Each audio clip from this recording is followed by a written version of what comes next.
வணக்கம். அகைன் ஒரு மோசமான திங்கட்கிழமை. கடந்த திங்கட்கிழமை 602 பாயிண்ட் ஃபால் ஆச்சு. இன்னைக்கு 480 பாயிண்ட் மேல ஃபால். இதுக்கு முன்னாடி செஷன் வெள்ளிக்கிழமை மோர் தென் 480 பாயிண்ட்ஸ் ஃபால். லாஸ்ட் வீக் வந்து பார்த்தீங்கன்னா, மேபி திங்கட்கிழமைக்கு அப்புறம்னு நினைக்கிறேன். ட்ரம்போட அனௌன்ஸ்மெண்ட் தான் ரொம்ப இம்பார்ட்டன்ட் ட்ரிகர்.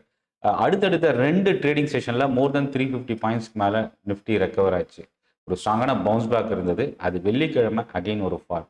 லாஸ்ட் வீக் 4 நாள் தான் ட்ரேடிங் செஷன். இந்த வாரம் 3 நாள் தான் ட்ரேடிங் செஷன். ஸோ அப்போது இன்வெஸ்ட்மெண்ட் ட்ரேடிங் எப்படி நம்ம அடுத்தடுத்த இந்த வாரத்தில் நம்ம மூவ் பண்ணலாம். முக்கியமாக இன்னைக்கு 480 பாயிண்ட் மேலே நிஃப்டி ஃபால் ஆகிறதுக்கு 2 முக்கியமான காரணம் என்ன?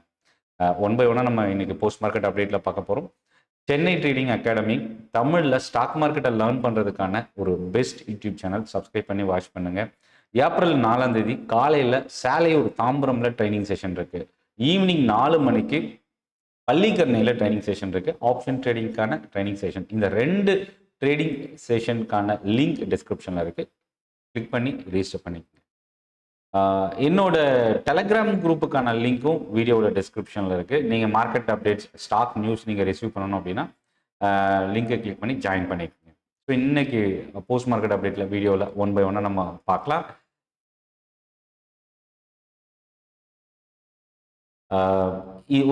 இப்போ இன்னையோட சேர்த்து ஒரு 5 ட்ரேடிங் செஷன் வந்து நம்ம எடுத்துக்கலாம்.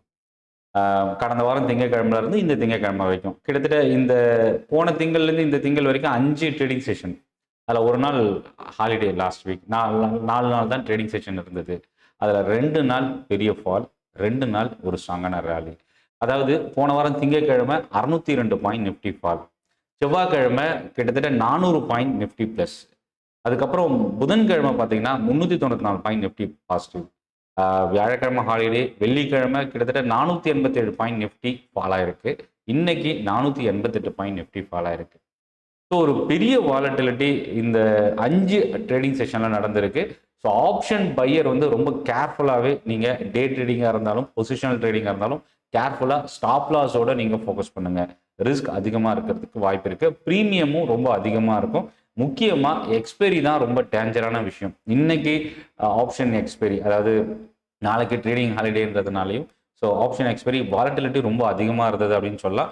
பையருக்கு என்னன்னா ப்ரீமியம் ரொம்ப எக்ஸ்பென்சிவாக நம்ம பர்ச்சேஸ் பண்ணுறதுனால வாலட்டிலிட்டியும் அதிகமாக இருக்கிறதுனால ஸ்டாப் லாஸும் ரொம்ப ஈஸியாக ட்ரிகர் ஆகக்கூடிய சான்சஸ் இருக்குது. ஸோ அப்போ வந்து நீங்கள் மேனேஜ் பண்ணக்கூடிய ரிஸ்கோட எக்ஸ்போஷர் அது வந்து நீங்கள் கொஞ்சம் எக்ஸ்டெண்ட் பண்ணக்கூடிய சுச்சுவேஷன். இப்போ அதாவது நான் நார்மலாக ஒரு 2000 தான் நான் ஸ்டாப் லாஸ் மெயின்டைன் பண்ணுவேன் அப்படின்னா அந்த 2000 விட இப்போ நீங்கள் கொஞ்சம் அதிகமாக எக்ஸ்டெண்ட் பண்ண வேண்டிய, அதாவது அதிகமாக ரிஸ்க் எடுக்கக்கூடிய ஒரு சுச்சுவேஷன் இப்போ டர்ன் ஆயிருக்கு. ஏன் அப்படின்னா 100 ரூபாயில் இருக்கிற ப்ரீமியம் இப்போ 150 ரூபா 170 ரூபாயில் இருக்கிறதுனால நம்மளோட ஸ்டாப் லாஸோடையும் எக்ஸ்டெண்ட் பண்ண வேண்டியிருக்கு, டார்கெட்டையும் நம்ம எக்ஸ்டெண்ட் பண்ண வேண்டியிருக்கு.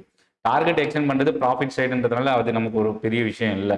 ஆனால் ரிஸ்க் சைடில் வந்து ஸ்டாப் லாஸ் வந்து பழைய வாலட்டிலிட்டி, பழைய மூவ்மெண்ட் இருக்கும்போது இருந்த ஸ்டாப் லாஸை நீங்கள் இப்போ யூஸ் பண்ணீங்கன்னா அது ரிஸ்க் அதிகமாக இருக்க சான்சஸ் இருக்கு.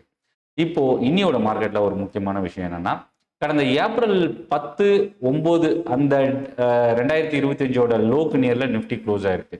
கிட்டத்தட்ட ஒரு வருஷத்தோட லோக்கு நியர்ல நிஃப்டி இப்போ க்ளோஸ் ஆயிருக்கு. ஒரு லார்ஜ் பேரிஷ் கேண்டல் டே லோக்கு நியர்ல மார்க்கெட் முடிஞ்சிருக்கு. 11 மாசத்தோட லோல இருக்கு. ரொம்ப குரூஷியல் லெவலான 22,471, இதுதான் கடந்த வாரம் 602 பாயிண்ட் நிஃப்டி இறங்கின அன்னைக்கு வந்த லோ. இந்த லோ தான் ரொம்ப ஒரு குரூஷியல் லெவலாக இன்னைக்கு இன்ட்ராடேல இருந்தது. நான் என்னோட டெலகிராம் குரூப்லையும் நான் ஷேர் பண்ணியிருந்தேன். இந்த லெவல் மேபி மேலே சஸ்டெயின் ஆகிற வரைக்கும் ஸ்ட்ரென்தன் இருக்கும் அப்படின்ட்டு.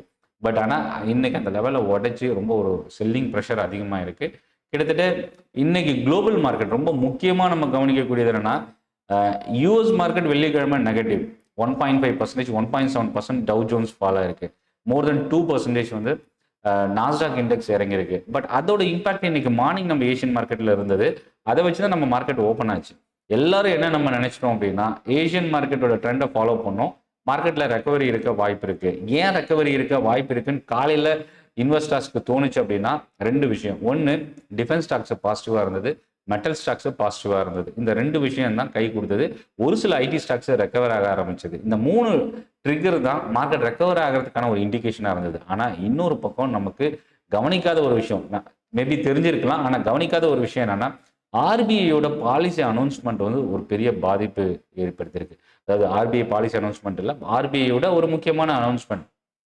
டாலருக்கு அகேன்ஸ்டா ருபியோட கேப் வந்து ஆர்பிஐ ரிவைஸ் பண்ணியிருந்தது.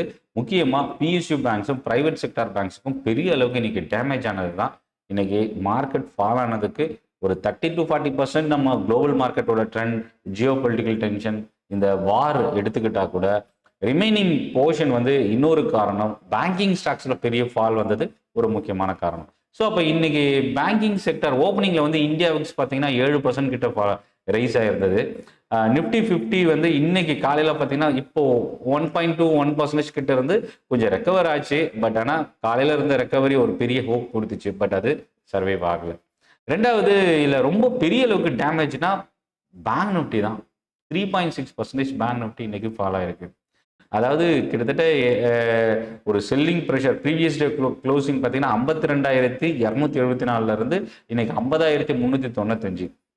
ஸோ அப்போ கிட்டத்தட்ட 1,700 1,800 பாயிண்ட் கிட்ட ஒரு பெரிய அளவுக்கு ஒரு ஃபால் இன்னைக்கு டான் ஆயிருக்கு. நிஃப்டி 488 பாயிண்ட் கிட்ட இறங்கியிருக்கு. ஃபினான்ஷியல் பேங்க் நிஃப்டி இறங்குதுனாவே ஃபினான்ஷியல் சர்வீசஸ் இண்டெக்ஸும் பெரிய அளவுக்கு ஃபால் ஆகும். ஏன்னா ரெண்டுமே கொஞ்சம் சிமிலர் கேடரில் இருக்கக்கூடிய ஸ்டாக்ஸ். ஆனால் இதில் ஒரு கவனிக்கக்கூடிய ஒரு விஷயம், இந்தியாவுக்கு காலையில் 7% மைனஸில் இருந்தது. ஆனால் க்ளோசிங்கில் 3.7% கிட்ட மைனஸில் முடிஞ்சிருக்கு. Mid cap and small cap 2.5% கிட்ட டவுனில் முடிஞ்சிருக்கு. மெட்டல் ஸ்டாக்ஸ் காலையில் ரொம்ப ஸ்ட்ராங்காக இருந்தது. நிஃப்டி மெட்டல் இண்டெக்ஸ் பாசிட்டிவாக இருந்தது.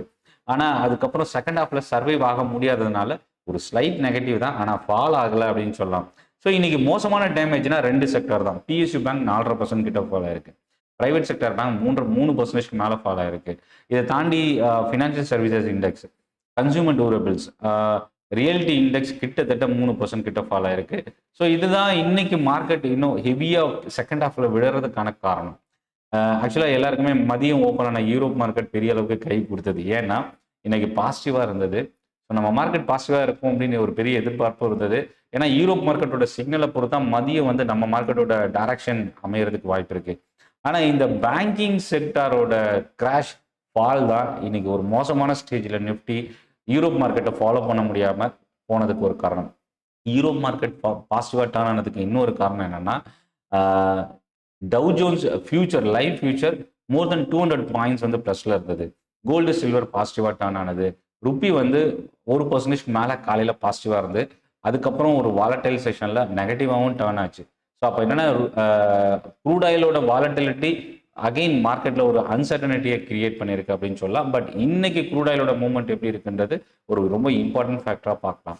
ஸோ இப்போ இன்னைக்கு ஸ்டாக்ஸ் வைஸ்ன்னு பார்க்கும்போது நிஃப்டி 50 கிட்டத்தட்ட 1.96% கிட்ட இன்னைக்கு ஃபால் ஆயிருக்கு. இதில் நிஃப்டியில் 6 ஸ்டாக் இன்னைக்கு பாசிட்டிவாக இருந்தது. ஹிண்டால்கோ, டெக் மஹேந்திரா, கோல் இந்தியா, ஓஎன்ஜிசி, பவர் கிரிட். அதாவது இப்போ மார்க்கெட் இந்த ஜியோ பொலிட்டிக்கல் டென்ஷனில் இருக்கிற பிரச்சனையில் இருக்கும்போது refinery stocks, energy stocks positive இருந்தது. அதுதான் இன்னைக்கும் நடந்திருக்கு. ஆனால் ஐடி செக்டாரில் Tech Mahindra second top gainer, முதல் இடத்துல ஹிண்டால்கோ. ஹிண்டால்கோ இன்னைக்கு டாப் கெய்னராக இருக்கிறதுக்கு காரணம் என்ன? ஆக்சுவலாக வந்து என்னன்னா, ரொம்ப ஒரு முக்கியமான நியூஸ் என்னன்னா, ஈரான் அலுமினியம் ஃபெசிலிட்டிஸில் ஸ்ட்ரைக் பண்ணியிருக்கிறாங்க பஹ்ரைன் யூஏஇயில். ஸோ இது ரொம்ப ஒரு முக்கியமான ஒரு விஷயம். ஏன்னா அலுமினியம் ஃபெசிலிட்டியில் வந்து ஸ்ட்ரைக் பண்ணுறாங்க அப்படின்னா அலுமினியமோட டிமாண்ட் அதிகரிக்க ஆரம்பிக்கும். ஸோ அப்போது அலுமினியம் ப்ரைஸ் ரைஸ் ஆகும். ஸோ அதனால தான் இன்னைக்கு ஹிண்டால்கோ வந்து நிஃப்டியில் டாப் கெய்னராக டர்ன் ஆகிறதுக்கு ஒரு முக்கியமான ரீசனாக இருந்தது. அதே மாதிரி இன்னொரு பக்கம் அதிகமான ஃபால் அப்படின்னா financial stocks complete damage. Private sector bank இறங்குறது என்பிஎஃப்சி கம்பெனிஸ்க்கு இந்த ஆர்பிஐ நியூஸோட இம்பாக்ட் பெரிய அளவுக்கு ஒரு டேமேஜ் பண்ணியிருக்கு. Bajaj finance, Shriram finance, SBI இந்த 3 ஸ்டாக் வந்து நிஃப்டி 50ல டாப் லூசர். இதில் எஸ்பிஐ கிட்டத்தட்ட 4% கிட்ட இறங்கியிருக்கு. கோட்டக் மஹிந்திரா பேங்க், பஜாஜ் ஃபின்சர்வ் இந்த ஸ்டாக்ஸும் மோர் தென் 3%. அதே போல் இந்த ஜியோ பொலிட்டிக்கல் டென்ஷன் தொடர்ந்து அதிகரிக்கிறது. இண்டிகோ இன்னைக்கு நியர்லி 3 to 4% கிட்ட இன்னைக்கு இறங்கியிருக்கு. இது எல்லாமே இன்னைக்கு மார்க்கெட்டில் இம்பாக்ட் இருந்த ஒரு விஷயமா பார்க்கலாம். ஸோ ஓவரால் மார்க்கெட் ட்ரெண்டை பொறுத்த வரைக்கும் இன்னைக்கு வந்து பார்த்தீங்கன்னா ஒரு மோசமான ஸ்டேஜில் தான் க்ளோஸ் ஆகிருக்கு. சப்போர்ட் உடஞ்சிருக்கு. ஸோ பெரிய அளவுக்கு வீக்னஸ் இருக்குது. இதை தாண்டி முக்கியமான ஃபேக்டர்ஸ் இன்னைக்கு மார்க்கெட் ஃபால் ஆகிறதுக்கு என்னென்னா, ஃபர்ஸ்ட் விஷயம் சப்போர்ட் லெவல் உடஞ்சது தான். 22,500 முதல் சப்போர்ட், 22,400 ரெண்டாவது சப்போர்ட். இந்த 2 லெவல் பிரேக் பண்ணது ரொம்ப ஒரு மோசமான ஃபால். ருப்பி ரெக்கார்ட் லோ, இதுதான் ரொம்ப இம்பார்ட்டன்ட். கிட்டத்தட்ட 95 ரூபாவை இன்னைக்கு கிராஸ் பண்ணி ஆல் டைம் லோல ருப்பி ஒரு மோசமான ஸ்டேஜில் டர்ன் ஆயிருக்கு. இதோட விளைவு என்னென்ன, இதுக்கு ஆர்பிஐ என்ன ஸ்டெப் எடுக்க போறாங்க, இது எல்லாமே அடுத்தடுத்த கொஸ்டின் மார்க். ஆனா இன்னைக்கு செகண்ட் ஹாஃப்ல ஆர்பிஐ ஒரு முக்கியமான அனௌன்ஸ்மெண்ட் சொல்லியிருக்கிறாங்க. என்னன்றது அடுத்து சொல்றேன். 95 ரூபா 90 ரூபா தாண்டிச்சு, 92 வந்தது, 93 வந்தது. இந்த ஜியோ பொலிட்டிக்கல் டென்ஷன், க்ரூட் ஆயிலோட ப்ரைஸ் இன்க்ரீஸ் ஆகிறது, எஃப்ஐஎஸ் ஃபண்டை வெளியில் எடுக்கிறது, இது எல்லாமே ருப்பி ஃபால் ஆகிறதுக்கு இன்னொரு ரீசனாக பார்க்கலாம். யூஎஸ் ஃபீச்சர்ஸ் இன்னைக்கு பாசிட்டிவாக இருக்கு. மேபி நாளையோட மார்க்கெட் இதே ட்ரெண்டில் அமெரிக்காவோட மார்க்கெட் க்ளோஸ் ஆச்சுன்னா நாளைக்கு நம்ம மார்க்கெட்டில் ஒரு பவுன்ஸ் பேக் எதிர்பார்க்கலாம். ஸோ அதை வெயிட் பண்ணி பார்க்கலாம். கோல்டு சில்வர் காலையில் ஓப்பனிங்கில் வீக்காக இருந்தது, மோர் தென் 1%. ஆனால் அதுக்கப்புறம் ஒரு ஸ்ட்ராங்கான ரெக்கவரி இருக்கு. இப்போ நியூட்ரல் கிட்ட ட்ரேட் ஆகிட்டு இருக்கு. மேபி இது இன்னைக்கு எப்படி மூவ் ஆகுதுன்றதை பொறுத்து வெயிட் பண்ணி பார்க்கலாம். ஆனால் இன்னைக்கு ஒரு விஷயம் என்னன்னா, இப்போ இந்த வார் டென்ஷன்ல கோல்டு, சில்வர், க்ரூட் ஆயில் இது மூணுமே வந்து கோல்டு சில்வரும் என்ன டைரக்ஷன்ல போகுதோ அதுக்கு ஆப்போசிட் டைரக்ஷன்ல போகுது.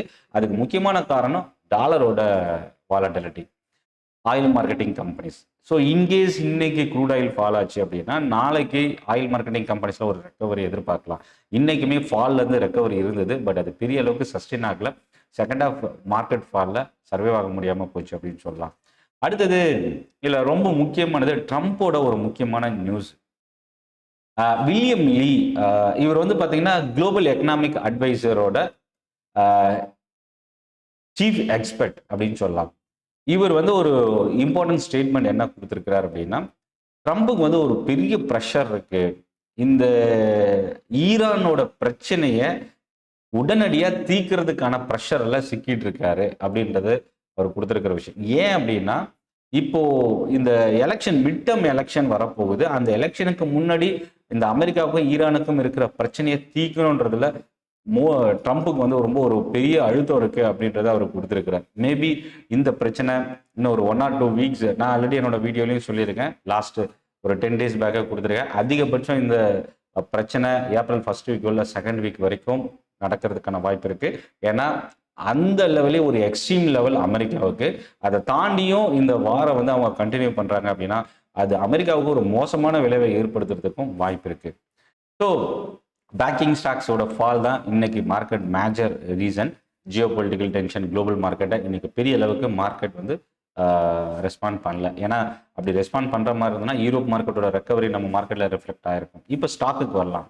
ஹிண்டால்கோ பார்த்தோம், ஏன் ஹிண்டால்கோ இன்னைக்கு நிப்டியில் டாப் கெய்னர்னு. அடுத்தது அஸ்வினி வைஷ்ணவ் மினிஸ்டர் கொடுத்துருக்கிற ஒரு விஷயம் என்னன்னா, எலக்ட்ரானிக் செக்டாருக்கான பிஎல்ஐ ஸ்கீம் வந்து அனௌன்ஸ் பண்ணியிருக்கிறாங்க. முக்கியமாக கவர்மெண்ட் 7100 கோடி ரூபா அளவுக்கு 4th ரவுண்டு வந்து பிஎல்ஐ ஸ்கீம் வந்து அனௌன்ஸ் பண்ணியிருக்காங்க. இது வரைக்கும் டோட்டலாக 61,671 கோடி ரூபா அப்படின்னு கொடுத்துருக்காங்க. மேபி இதில் ஃபினான்ஸ் மினிஸ்டர் கொடுத்துருக்கிற ஒரு விஷயம் என்னன்னா, மேபி இந்த பிஎல்ஐ ஸ்கீம் இப்போதைக்கு ட்ராப் ஆகிறதுக்கான அதாவது ஸ்டாப் ஆகிறதுக்கான சான்சஸ் இருக்கு அப்படின்றது. ரிலையன்ஸ் வந்து ரொம்ப ஒரு ஆச்சரியமான ஒரு விஷயம். மார்க்கெட் இந்த அளவுக்கு ஃபால் ஆகியும் ஃபர்ஸ்ட் ஹாஃப்ல மார்க்கெட் ரிலையன்ஸ் வந்து பாசிட்டிவாக டர்ன் ஆச்சு. பட் செகண்ட் ஹாஃப்ல சர்வேவ் ஆகலை. பட் ஆனால் ஒரு ஸ்லைட் நெகட்டிவ் தான், பெரிய அளவுக்கு வீக்னஸ் இல்லை அப்படின்னு சொல்லலாம். Kotak AU small finance bank, ஹரியானாவில் இருக்கிற ஒரு பெரிய பிரச்சனை இந்த ஊழல். இதில் வந்து இப்போ அகைன் இந்த Kotak and AU small finance பேங்கோட பிரான்ச்சஸ் மறுபடியும் ஓப்பன் பண்ணியிருக்கிறாங்க. பிரச்சனையை சால்வ் பண்ணுறதுக்கான ஸ்டெப் இந்த பேங்க்ஸ் எடுத்திருக்கிறதாகவும் கொடுத்துருக்குறாங்க. இந்த 2 ஸ்டாக்குமே அகைன் நம்ம வாட்ச் பண்ணலாம். அடுத்தது metal stocks. Maybe market fall ஆகி மெட்டல் ரொம்ப ஸ்ட்ராங்காக இருந்தது. வரப்போகிற அடுத்தடுத்த செஷன்லையும் மெட்டல் ஸ்டாக்ஸ் நம்ம கவனிக்கலாம். ஆனால் பெரிய அளவுக்கு இதை பிலீவ் பண்ணுறது தான் ஒரு டேஞ்சரான விஷயம். என்னன்னா, மெட்டல் ப்ரைஸஸ் வந்து குளோபல் மார்க்கெட்டில் ட்ரேட் ஆகிறதுனால ஸோ இது நம்ம மார்க்கெட்டில் கண்டினியூவாக இன்க்ரீஸ் ஆகுமான்றதும் ஒரு கொஷின் மார்க்காக இருக்குது. சுகர் ஸ்டாக்ஸ், இந்த ஜியோ பொலிட்டிக்கல் டென்ஷன் வீக் மார்க்கெட்டில் சுகர் ஸ்டாக்ஸ் இன்னைக்கு மார்னிங் ஓப்பனிங் ரொம்ப ஸ்ட்ராங்கான பவுன்ஸ் பேக் இருந்தது. சுகர் ஸ்டாக்ஸும் ஒரு சில கெமிக்கல் ஸ்டாக்ஸும் சொல்லலாம். இல்லை ஆர்டர் ரிசீவ் பண்ண கம்பெனிஸில் ரொம்ப முக்கியமான ஒரு சில ஸ்டாக்ஸ் பார்க்கலாம். பிஹெச்எல் 13,500 கோடி ரூபா என்டிபிசி ஆர்டர், பிஇஎல் 1,660 கோடி ரூபாய்க்கான ஆர்டர், என்பிசிசியோட முக்கியமான ஆர்டர், டிக்சன் டெக்னாலஜிஸ் 1,100 கோடி ரூபாய்க்கான order, premier energies 5.6 gigawatt order. இந்த ஸ்டாக்ஸ் எல்லாமே நம்ம நாளைக்கு அகைன் வாட்ச் பண்ணலாம். டிமார்ட் இன்னைக்கு ரொம்ப ஸ்டேபிளாக இருந்தது. புரோக்கரேஜ் சிஎல்எஸ்ஏவோட அப்டேட் ஒரு one of the key reason. Eicher motor, Motilal Oswal வந்து இந்த ஜியோ பொலிட்டிக்கல் டென்ஷன் கேஸ் ஷார்ட்டேஜாக இருக்கிறது ஒரு முக்கியமான ரீசன். இவங்களோட பிஸ்னஸ் வந்து இம்பாக்ட் ஆகிறதுக்கான சான்சஸ் இருக்குன்னு கொடுத்துருக்காங்க. அதே போல் ஜூபிலண்ட் ஃபுட் ஒர்க்ஸ், முக்கியமாக இந்த ஸ்டாக்கும் கேஸ் ஷார்ட்டேஜ் வந்து இவங்களோட பிஸ்னஸ் அஃபெக்ட் பண்ணுறதுக்கான ஒரு ரீசன் மென்ஷன் பண்ணியிருக்கிறாங்க. வேதாந்தா அமெரிக்காவில் $5 பில்லியன் அளவுக்கு இன்வெஸ்ட் பண்ணுறதுக்கான ஒரு நியூஸ் வந்தது. அந்த நியூஸுக்கு வேதாந்தாவோட மேனேஜ்மெண்ட் ஒரு கிளாரிஃபிகேஷன் கொடுத்துருக்குறாங்க. இது வழக்கம் போல இருக்கிற ஒரு ஆப்பர்ச்சுனிட்டிக்கான ஒரு விஷயம்தான். பட் இது வரைக்கும் எந்த ஒரு அஃபிஷியல் அக்ரிமெண்ட்டோ இல்லை ஒரு ஃபைனலைஸ் பண்ணி இருக்கிற எந்த ஒரு விஷயமும் இப்போ வரைக்கும் வரலன்னு கொடுத்துருக்குறாங்க. ஸோ வேதாந்தா நம்ம கவனிக்கலாம். ஸோ ஓவரால் மார்க்கெட் ட்ரெண்டு நம்ம என்னென்ன இம்பேக்ட் இருந்தது அப்படின்றத பார்த்தோம். முக்கியமாக இப்போ வரைக்கும் மார்க்கெட் இன்னும் வீக்காக தான் இருக்குது. ஸோ அதனால் இப்போ இந்த இடத்துல நம்ம ஆவரேஜ் பண்ணுறது, ஃப்ரெஷ் இன்வெஸ்ட்மெண்ட்ன்றது நீங்கள் பல்காக இன்வெஸ்ட் பண்ணுறதை அவாய்ட் பண்ணுங்கள். ஒரு 5% 10% மட்டும் கொஞ்சம் கொஞ்சமாக நீங்கள் கரெக்ஷன்லாம் ஆட் பண்ணலாம். முக்கியமாக எஸ்ஐபியை நீங்கள் ஸ்டாப் பண்ணாதீங்க. எஸ்ஐபி இந்த மாதிரி ரொம்ப அட்ராக்டிவ் லோ வேல்யூவில் வரும்போது நம்ம அதை ஆவரேஜ் பண்ணுறதுக்கு யூஸ் பண்ணலாம். எஸ்ஐபி இந்த மாதிரி நம்ம ஹையர் ப்ரைஸில் வாங்கியிருப்போம் மார்க்கெட் மேலே இருக்கும்போது நம்மளோட எஸ்ஐபியில். இப்போ அது லோயர் ப்ரைஸ் வரும்போது நீங்கள் அதை ஸ்டாப் பண்ணாலோ இல்லை பாஸ் பண்ணாலோ அது லோயர் ப்ரைஸை வந்து நம்ம ஆவரேஜ் பண்ணுறதுக்கு ஹெல்ப் பண்ணாமல் போயிடும். ஸோ அதனால் எஸ்ஐபி வந்து மியூச்சுவல் ஃபண்டில் ஸ்டாப் பண்ணாதீங்க. லாங் டேர்ம் இன்வெஸ்ட்மெண்ட்டு நீங்கள் வச்சுருக்கீங்கன்னா இந்த மாதிரி ஷார்ட் டேர்ம் கிராஷோ இல்லை ஃபாலோ கரெக்ஷனோ வரும்போது பேனிக் ஆகிறத விட்டுட்டு நம்ம லாங் டேர்ம் அப்படின்னும் போது இது ஒரு அசெட்டு. ஸோ நமக்கு என்னைக்காக இருந்தாலும் எந்த ஒரு மார்க்கெட் கிராஷ் கடந்த ஒரு 20 to 30 இயர்ஸ் மார்க்கெட் கிராஷ் அதிகபட்சம் 2 வருஷம் தான் ரெக்கவர் ஆக டைம் எடுத்திருக்கு. ஸோ அதனால் அதுவும் மேக்ஸிமம் 2008 நடந்த கிராஷ் 60% மேலே இறங்கின மார்க்கெட் அடுத்த 2 வருஷத்தில் 2010 to 2011 பவுன்ஸ் பேக் ஆகி பழைய இடத்த கிராஷ் பண்ணியிருக்கு.